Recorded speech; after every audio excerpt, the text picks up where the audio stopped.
Hey guys, it's time for chapter 11 of the 0 Degree Zombie Zone, and I am so excited. So, in chapter 10, we left Bakari and Keisha, of all people, working together. We found out that Bakari's marble is magical, so they both had the idea to put the marble, and the ring together to close the door to the 0 Degree Zombie Zone forever. So, let's see if their great idea actually worked. Well, it was working, actually, in chapter 10, but then a bunch of zombies flew out of the portal and they had to try to suck them back in. When the portal actually started sucking the zombies back in, Bakari found out real quick that between the portal and the zombies were him and Keisha, and they were about to get sucked in. So let's see if they can withstand the portal's power. In chapter 11, doors work both ways. Get out of the way, I shout, moving Keisha to one side and diving to the other. Just in time, too. One of the ice zombies goes sliding past, scrabbling on the floor with its long, sharp, frozen fingers as it's dragging, kicking, and screaming, flailing and moaning back through the disc. Another one almost hooks my ankle with one hand, but I kick him in the arm instead, and as he yanks back his arm, he sails past me. 2 down, however many to go. This won't be easy. I still feel something tugging me. Either the disc isn't too picky, the ring and the marble make us fair game, or we're just too close for it to care. Hold on to something, Keisha yells, grabbing a locker handle with both hands, clinging on for dear life. I do the same on the other side. Another ice zombie careens past us, shooting between us and into the disc, which is now about my height, but hanging a few feet off the ground. The wind still whistling into it. In this time, not out. And a quick peek around shows more ice zombies starting to slide its way. Just how many did Xenon send through anyway? And how did Tariq and Wardell manage to hold them off for so long? For that matter, where are Tariq and Wardell?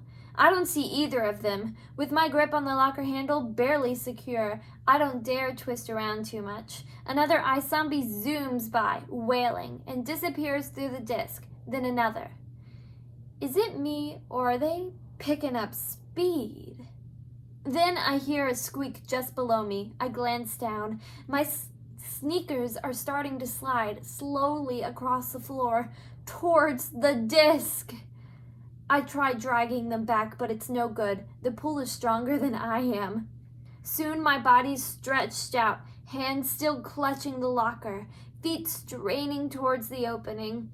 Another second, and both feet leave the ground completely. Now I'm sideways and holding on desperately, and my fingers, all sweaty from fear and excitement, and probably dripping from melted ice as well, are starting to lose their grip. I'm slipping, I call out. Me too, Keisha replies, and I glance over. Sure enough, she's about as bad off as I am. We're both hanging like flags in a stiff wind.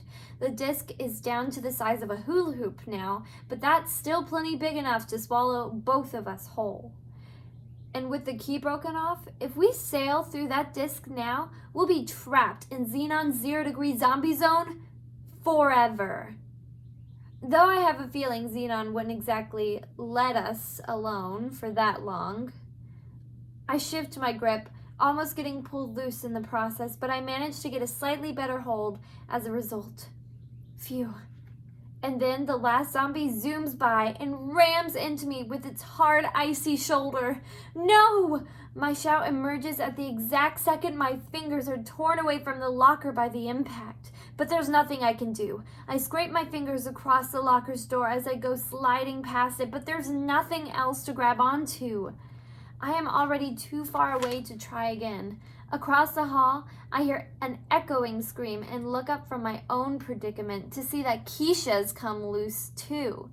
I don't know if the ice zombie bumped her as well, or if she just couldn't hold on, but it doesn't really matter. All that matters is that both of us are rapidly approaching that glowing blue disc and a horrible frozen fate. My feet pass through the disc, and I can feel the cold at once, working its way up my leg and numbing me to the bone. I gulp, closing my eyes so I don't have to watch my own doom. Suddenly, a hand latches onto my flailing arm, gripping me tight and stopping me from going any further. Wardell?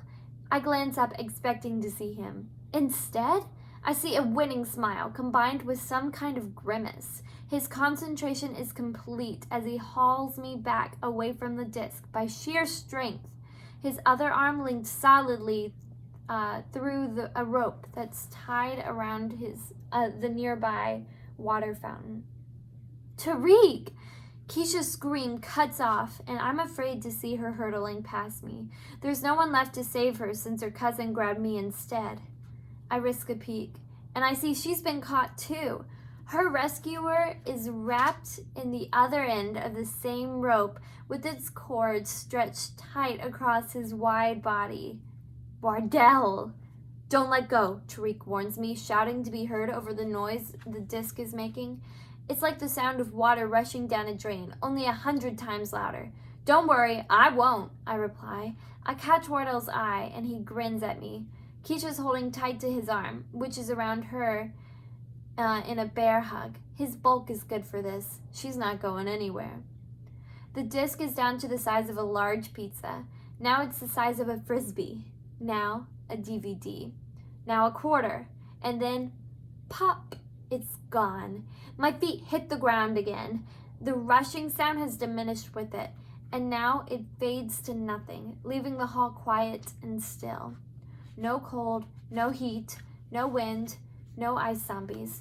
Nothing but the four of us and a rope. We did it! It's over, I say softly, pulling free from Tariq and shaking off the last of the shivers in the cold. Doors closed for good. Not just yet, Keisha corrects me, pushing her way out of Wardell's embrace and joining me in the middle of the hall. She holds up the ice ring, then drops it to the floor and stomps on it. With each stomp, her bejeweled high top smashes it into tiny pieces.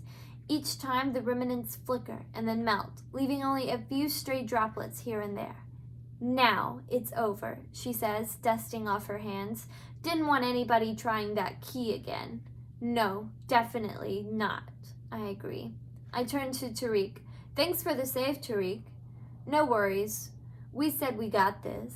He raises his fist and I bump it with my own. Then he turns to Wardell and offers the same gesture. Nice move, dude. Wardell just grins super wide. Thanks. You too. They fist bump. And I do believe Wardell stands straighter. He turns to look at Keisha, and she sighs, then shrugs. Yeah, whatever, she says finally. Thanks for saving me and all. She doesn't offer her hand, but Wardell doesn't look too upset.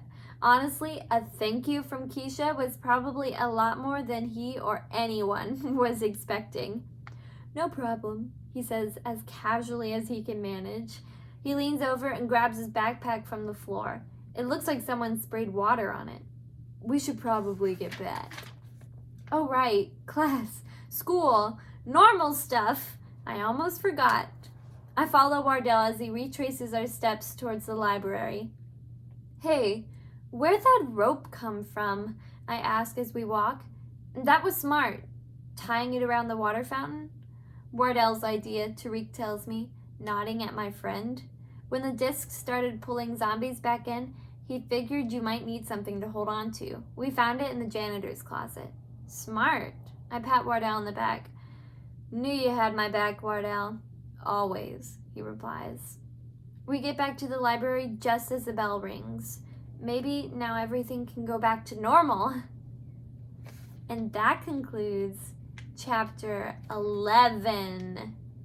Tune in for the last chapter of the 0 Degree Zombie Zone tomorrow. Don't forget to take notes because you're going to take an AR test on this. Bye, guys.